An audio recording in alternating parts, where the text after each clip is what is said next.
എല്ലാവർക്കും നമസ്കാരം. ഇന്ന് ഞാൻ തയ്യാറാക്കാൻ പോകുന്നത് പാലക് പനീർ ആണ്. ഇതൊരു നോർത്ത് ഇന്ത്യൻ ഡിഷാണ്. അത് എങ്ങനെ തയ്യാറാക്കുന്നതെന്ന് കാണാം. പാലക് പനീർ റെസിപ്പിക്ക് ആവശ്യമായിട്ടുള്ള ഇൻഗ്രീഡിയൻസ് ആണ് പറയുന്നത്. ആദ്യം വേണ്ടത് പാലക് ചീരയാണ്. പിന്നെ ഇതിലേക്ക് ആവശ്യമായിട്ടുള്ളത് 1/2 ടീസ്പൂൺ ജീരകം, 3 ഗ്രാമ്പു, 3 ഏലക്ക, ചെറിയ കഷ്ണം പട്ട, 1/2 ടീസ്പൂൺ കസൂരി മേത്തി. കസൂരി മേത്തി എന്ന് പറഞ്ഞാൽ ഉലുവച്ചീരയാണ്. ഉലുവച്ചീര ഉണക്കി പൊടിച്ചതാണ്. കസൂരി മേത്തി ലീവ്സ് എന്ന് പറഞ്ഞാൽ ഇത് വാങ്ങാൻ കിട്ടും. പിന്നെ ഇതിലേക്ക് ഒരു സവാള ചോപ്പ് ചെയ്തത്, ടൊമാറ്റോ ഒരു ചെറുത് ചോപ്പ് ചെയ്തത്, 4 അല്ലി വെളുത്തുള്ളി ചെറുതായിട്ട് അരിഞ്ഞത്, ഒരു പച്ചമുളക്, ഒരു 200 ഗ്രാം പനീറാണ് എടുത്തിട്ടുള്ളത്. ഇതിലേക്ക് ഫ്രഷ് ക്രീം ആവശ്യമുണ്ട്. അത് 1 ടേബിൾ സ്പൂൺ ആണ് ഞാൻ യൂസ് ചെയ്യുന്നത്. ഫ്രഷ് ക്രീം ഇല്ലാത്തവര് കാഷ്യൂനട്ട് പേസ്റ്റ് യൂസ് ചെയ്താലും മതി. പാലക് പനീർ തയ്യാറാക്കാനായിട്ട് ഞാൻ ആദ്യം ഒരു പാത്രത്തിൽ വെള്ളം എടുത്തിട്ടുണ്ട്. ഇതിലേക്ക് പാലക് ചീര ഇട്ട് 2 മിനിറ്റ് വേവിക്കണം. അപ്പോൾ ആദ്യം വെള്ളം നല്ലതുപോലെ തിളയ്ക്കണം. അതിനായിട്ട് വെയിറ്റ് ചെയ്യാം. അപ്പോൾ വെള്ളം നല്ലതുപോലെ തിളച്ചു തുടങ്ങി.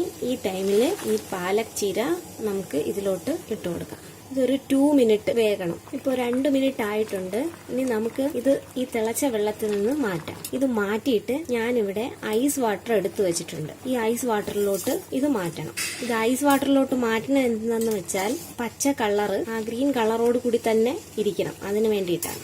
കറിക്ക് നല്ല കളറും കാണും. ഞാൻ ആ ലീഫെല്ലാം മിക്സിയിലോട്ട് മാറ്റിയിട്ടുണ്ട്. ഇനി ഇതിലേക്ക് ഞാൻ ഒരു ഗ്രീൻ ചില്ലി കൂടെ ആഡ് ചെയ്യാണ്. എന്നിട്ട് അരയ്ക്കാൻ ആവശ്യമുള്ള വെള്ളം ചേർത്ത് നമുക്കിത് നല്ല മഷി പോലെ അരച്ചെടുക്കണം. ഇനി ഈ ടൈമിന് നമുക്ക് അതിന്റെ മസാല റെഡിയാക്കാം. പാൻ ചൂടായിട്ടുണ്ട്. ഞാൻ ഇതിലേക്ക് സൺഫ്ലവർ ഓയിൽ ചേർത്ത് കൊടുക്കും. ഒരു 3 ടേബിൾ സ്പൂൺ ഓയിൽ. ഇത് വെളിച്ചെണ്ണ ഉപയോഗിക്കേണ്ട. ഇതിലെ എണ്ണ ചൂടായിട്ടുണ്ട്. ഇതിലേക്ക് ഞാൻ എടുത്തു വെച്ച പട്ട, ഏലക്ക, 3 ഗ്രാമ്പു ഇത്രയും ചേർത്തു.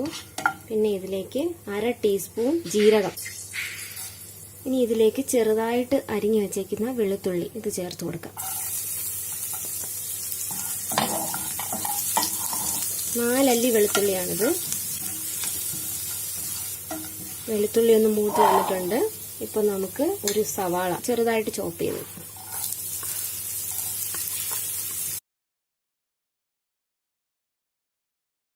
ഇപ്പൊ സവാള നല്ലതുപോലെ വഴണ്ട് ബ്രൗൺ കളർ ആയിട്ടുണ്ട് ഏകദേശം. ഈ സമയത്ത് നമുക്ക് പൊടികൾ ചേർത്ത് കൊടുക്കാം. ഞാനിവിടെ ഒരു നുള്ളു മഞ്ഞൾപ്പൊടി മാത്രമേ ചേർക്കുന്നുള്ളൂ. മഞ്ഞൾപ്പൊടി അധികമായ കറിയുടെ കളറ് മാറിപ്പോവും. 1/2 ടീസ്പൂൺ ചില്ലി പൗഡർ, 1 ടീസ്പൂൺ മല്ലിപ്പൊടി. ഇതിന്റെ പച്ചമണം മാറുന്നത് വരെ വഴറ്റി കൊടുക്കാം. ഇനി നമുക്ക് ചോപ്പ് ചെയ്ത് വെച്ചേക്കുന്ന ടൊമാറ്റോ ഇതിലോട്ട് ചേർത്ത് കൊടുക്കാം. ഒരു ചെറിയ ടൊമാറ്റോ ആണ് ഞാൻ എടുത്തിട്ടുള്ളത്. ഇനി ഈ ടൊമാറ്റോ നല്ലതുപോലെ വേകണം. വെന്ത് ഇതിലോട്ട് ഈ മസാലയിലെല്ലാം പിടിച്ച് എണ്ണ ഇങ്ങനെ തെളിഞ്ഞു വരുന്നത് വരെ നമുക്ക് വെയിറ്റ് ചെയ്യാം. ഒന്ന് മൂടി വെക്കാം. ടൊമാറ്റോ നല്ലതുപോലെ വഴണ്ട് വന്നിട്ടുണ്ട്. ഈ ടൈം നമുക്ക് കസൂരി മേത്തി ലീഫ് അത് നമുക്കിതിൽ ചേർത്ത് കൊടുക്കാം. കൈ കൊണ്ടൊന്ന് ചെറുതായിട്ട് പൊടിച്ച് ചേർത്ത് കൊടുക്കാം. ഇത് 1/2 ടീസ്പൂൺ ആണ് ഞാൻ എടുത്തു വെച്ചത്. അതൊന്ന് ചേർക്കാം. 1 ടീസ്പൂൺ ഗരം മസാല അതുകൂടെ ചേർത്ത് കൊടുത്തു. ഇനി ഇതിലേക്ക് പാലക് ചീര 1 പച്ചമുളകാണ് ചേർത്തിട്ടുള്ളത്. ഇതുകൂടെ ചേർത്ത് അരച്ചതാണ്. അത് ഞാൻ ഇതിലോട്ട് ചേർക്കാം. ഇനി ഇതിലേക്ക് ആവശ്യത്തിന് ഉപ്പ് ചേർക്കാം.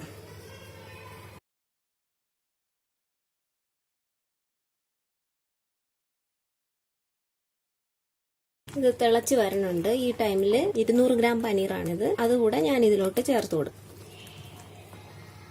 പനീറിന്റെ കഷ്ണങ്ങൾ ഞാൻ ചേർത്തിട്ടുണ്ട്. അതൊന്ന് തിളച്ച് വരണുണ്ട്. അപ്പോഴേക്കും ഞാൻ ഇതിലേക്ക് ഒരു നുള്ളു പഞ്ചസാര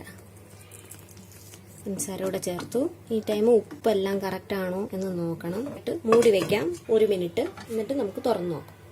അപ്പോൾ ഇത് നമ്മുടെ പാലക് പനീർ ഏകദേശം റെഡി ആയിട്ടുണ്ട്. ലോ ഫ്ലെയിമിലാക്കിയതിന് ശേഷം നമുക്കിതിലേക്ക് 1 ടേബിൾ സ്പൂൺ ഫ്രഷ് ക്രീം ചേർക്കാം.